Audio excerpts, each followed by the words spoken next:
Welcome back to the show. Today we have Dr. Kate Truitt. She's a clinical psychologist specializing in cutting-edge treatments for trauma and stress-related disorders.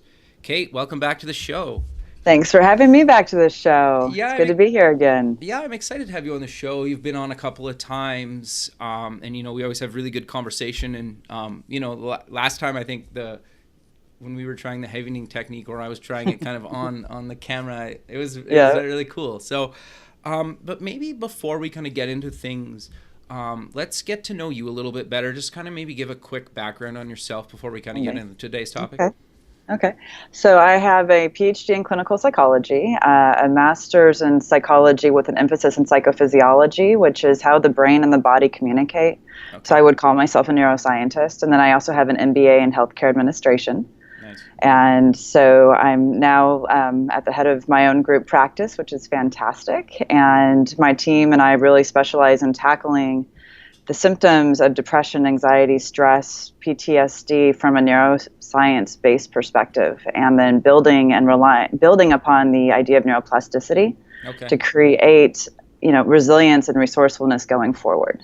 Sure. No, that's really cool. And kind of why I wanted to have you on the show today is because we're coming up to kind of two big holiday seasons, and then kind of into the new year. And I think, and a lot of people, they struggle with kind of, obviously they want to see their family, or I think most people want to see their friends and family throughout the holidays, and then kind of set goals for kind of the new year.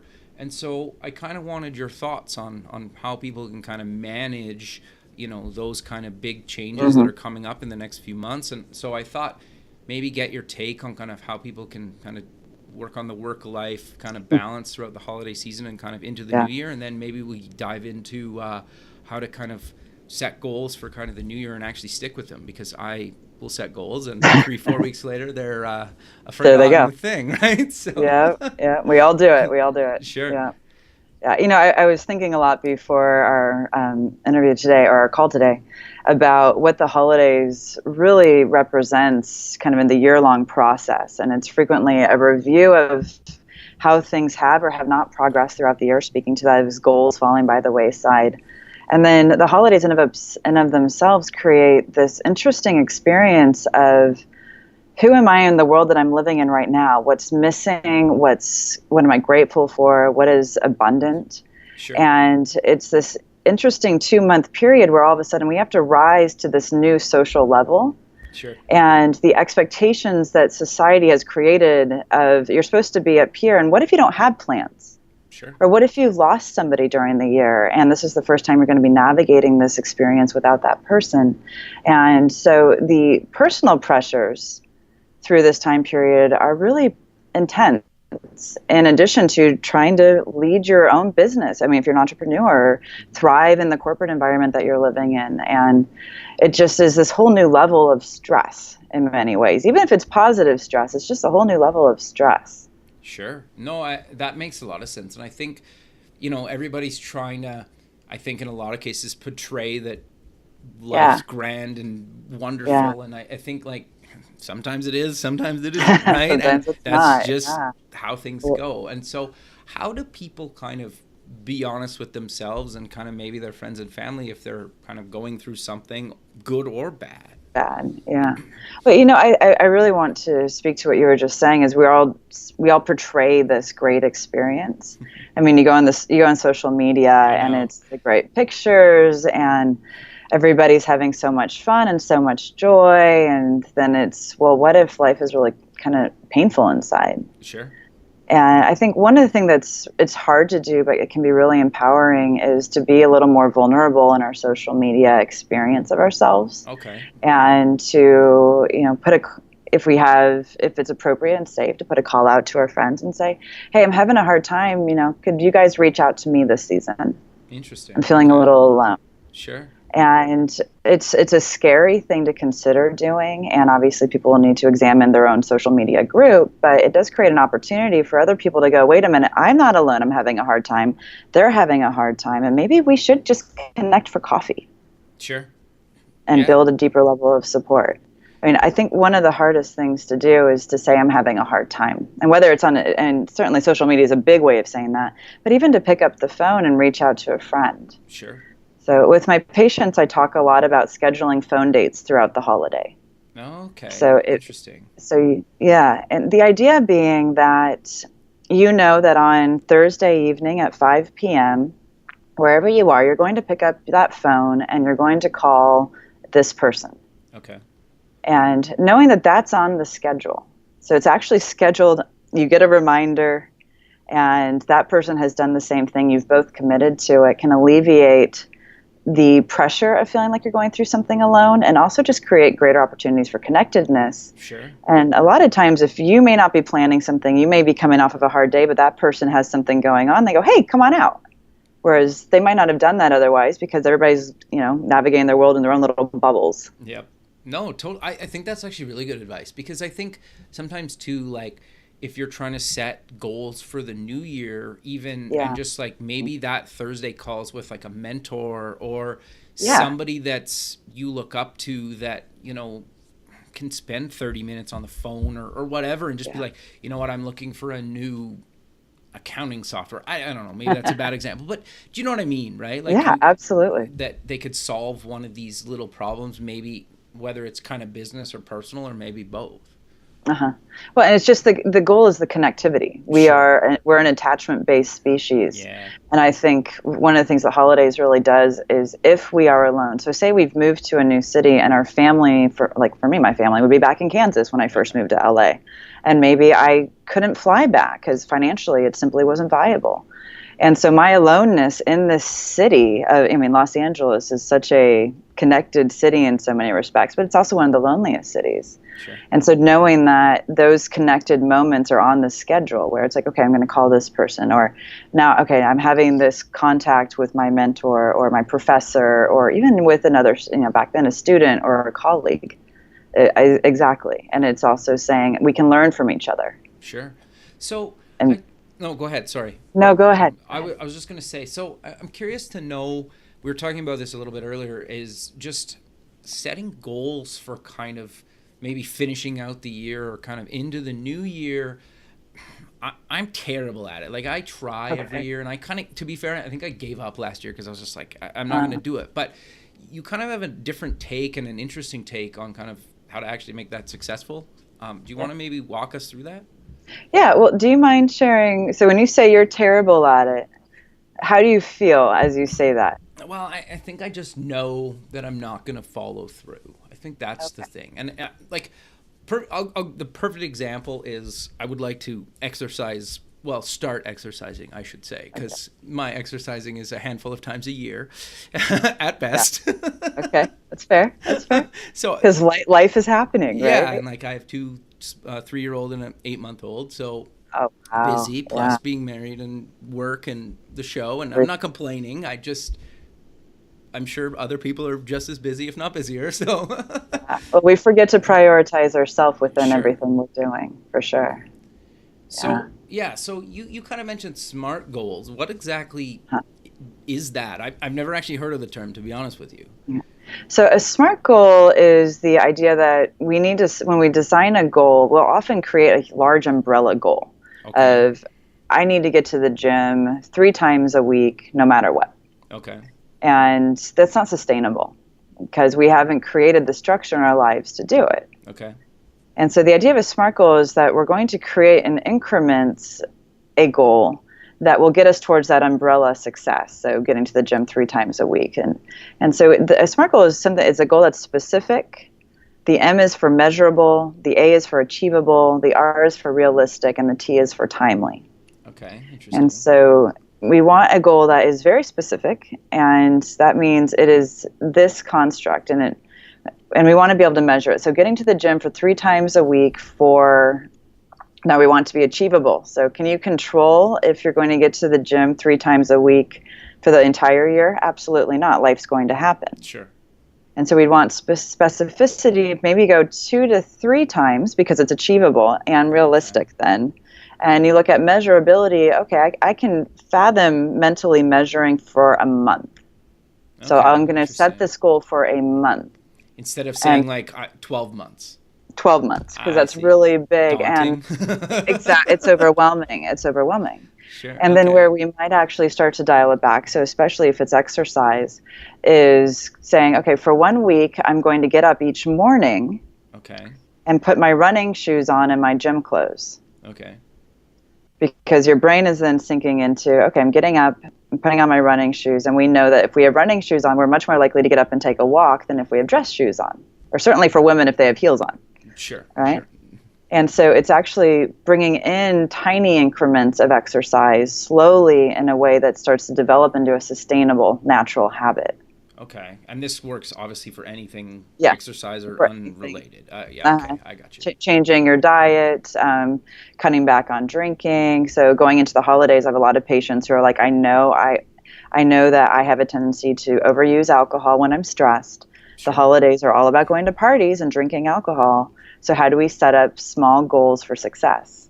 And the abstinence model never works for them. Sure. We say don't drink at all. So then we go, okay, what if we look at a cocktail at a party? Sure. And then say that you're at a brunch in the morning and they're doing mimosas. And then perhaps you look, okay, we have a brunch and then we're going to have a lot of water and we're going to have 32 ounces of water and then another cocktail at dinner. And then you're done for the day. And then you have 2, but then you take 2 days off. I see. Okay.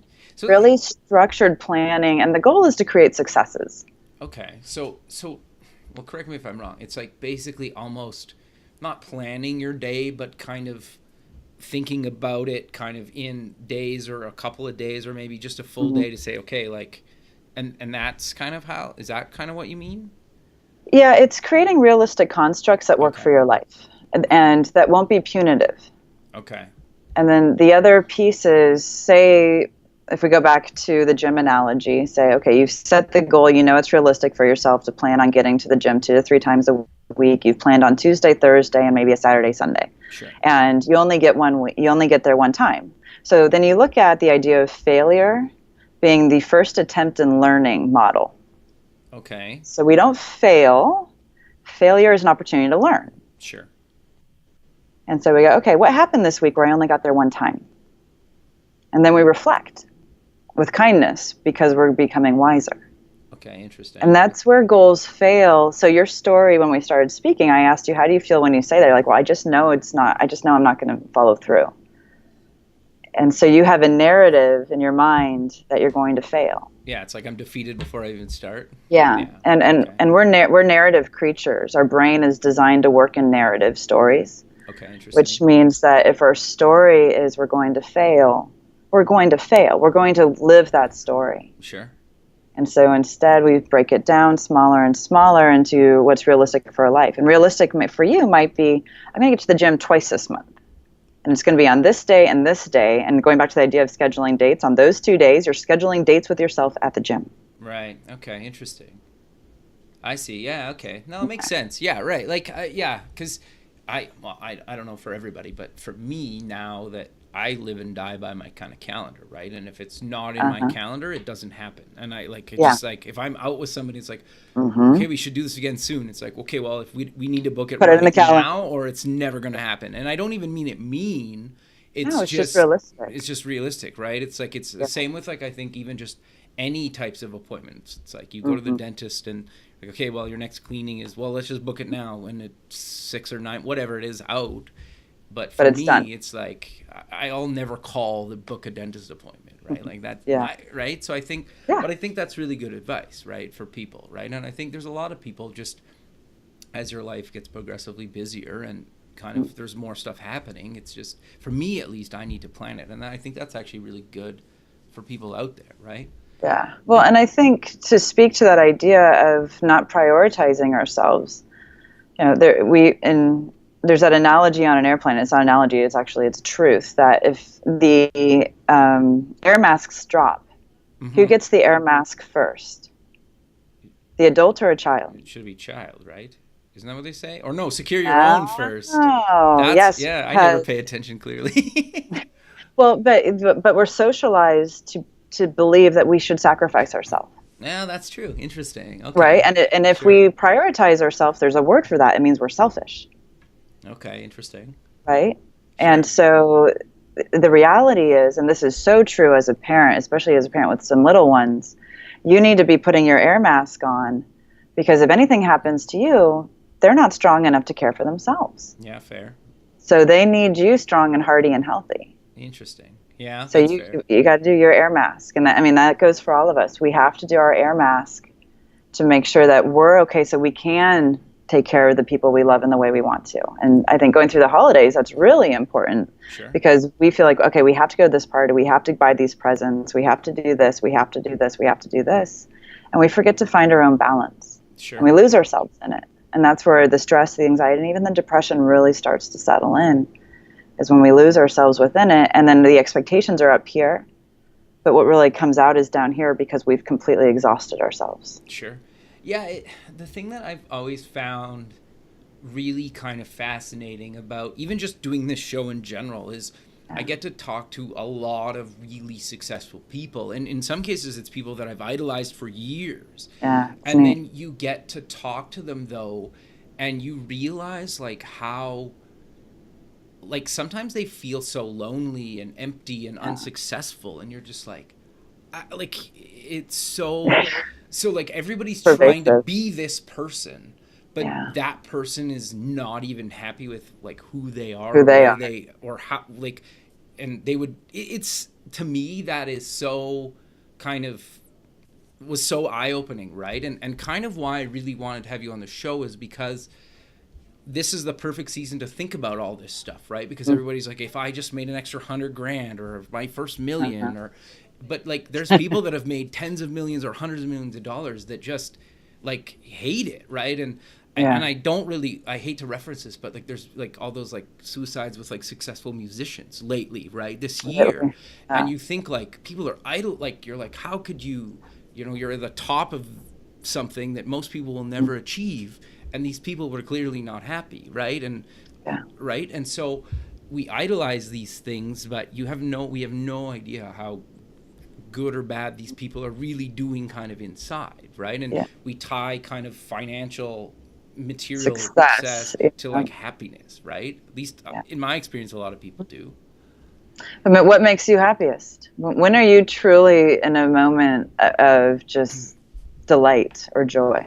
I think, like, having kids was really different for me, for sure. I used to really enjoy, like, I should still play, but I don't really, like, playing drums. I really enjoyed that, like, or listening to music even just sometimes. So stuff like that, or going to, like, a live show. I really like that.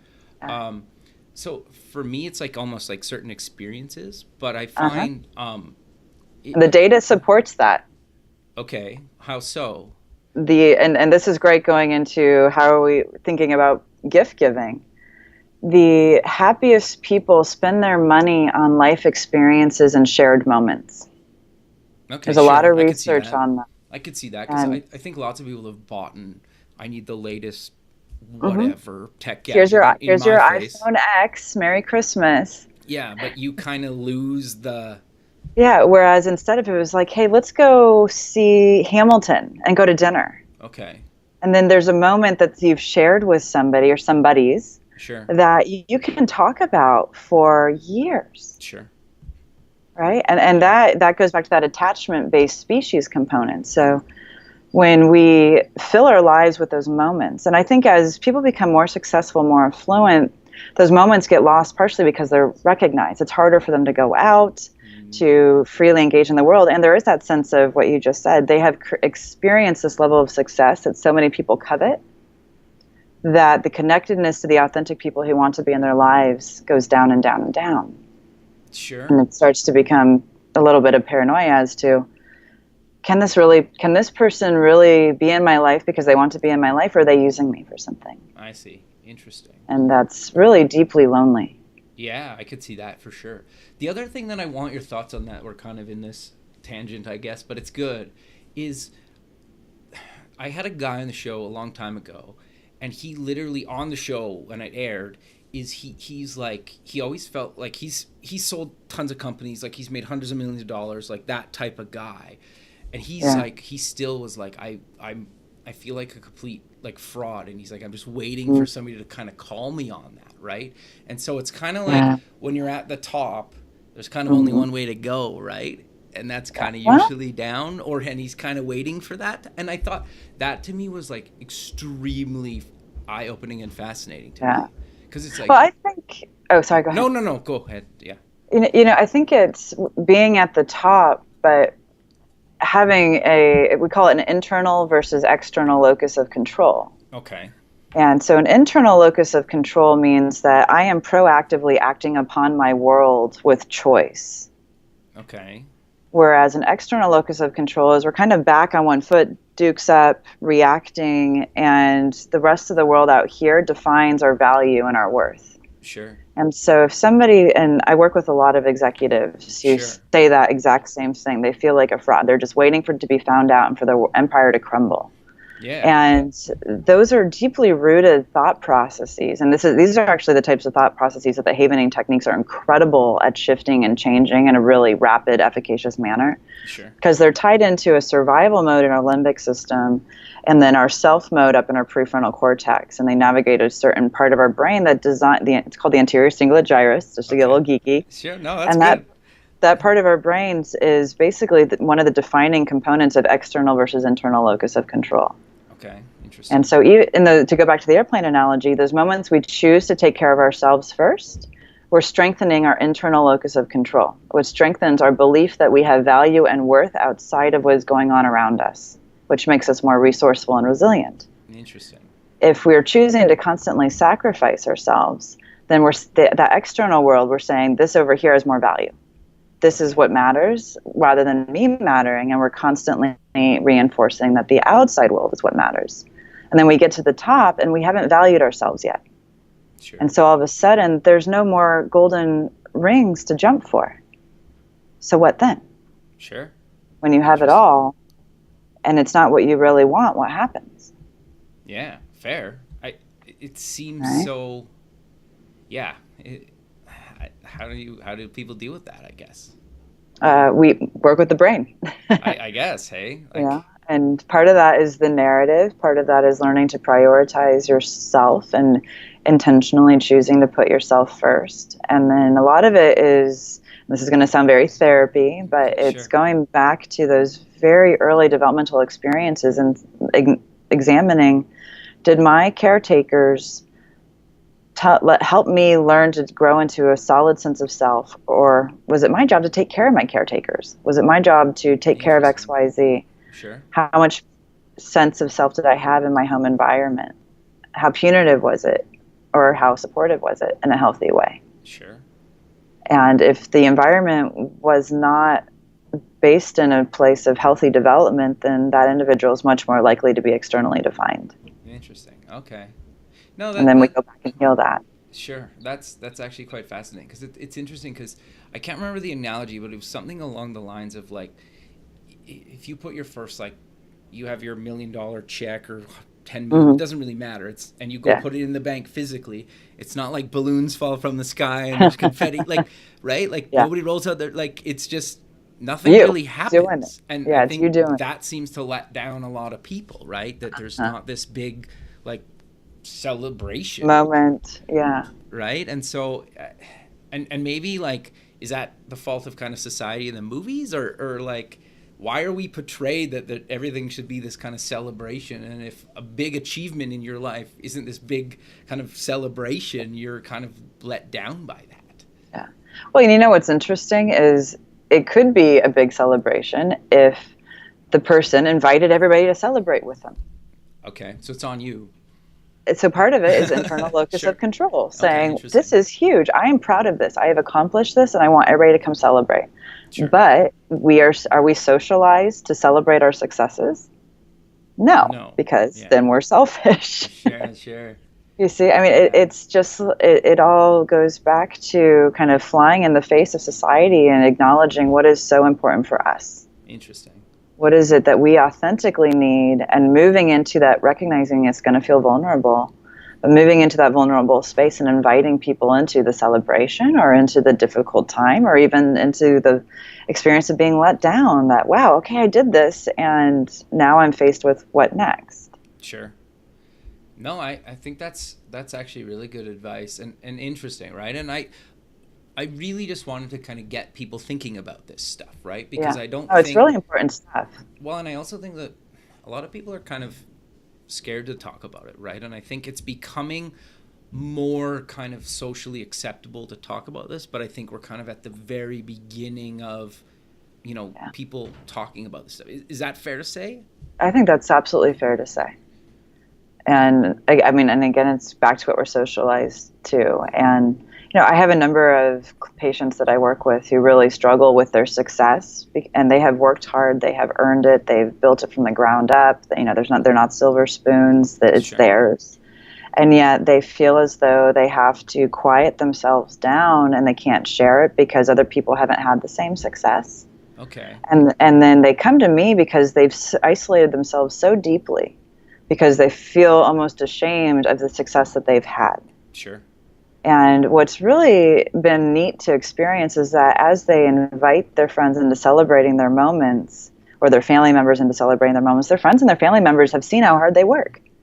And they know they're deserving and they know they've earned it. And so their friends are actually waiting to celebrate them. That's interesting. And instead, they've isolated themselves and become quite depressed. Interesting. Yeah, and wow. So, yeah.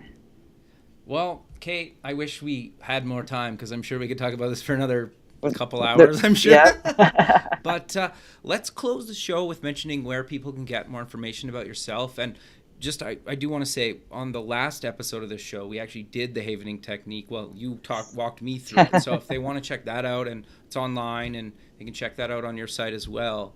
But where can people get more information kind of about yourself and everything we talked about? Yeah. So my website's www.drtruitt.com. So drtruitt.com. And if they would like to set up a phone consultation, they can always contact my assistant Lorelei at 626-524-5525. And I'm happy to speak further with anybody. And then my email is kate@drtruitt.com. Perfect. Kate, I really appreciate you again taking the time out of your day to be on the show, and look forward to keeping in touch with you, and have a good rest of your day. You too. And just, I think we mentioned I would send you a SMART goal write-up, and you could post that with so everybody out there, take a look. That should be with the show as well. Perfect. Put it into action. All right, will do. All right, thanks again. Thank you. Bye. See you soon. Bye-bye.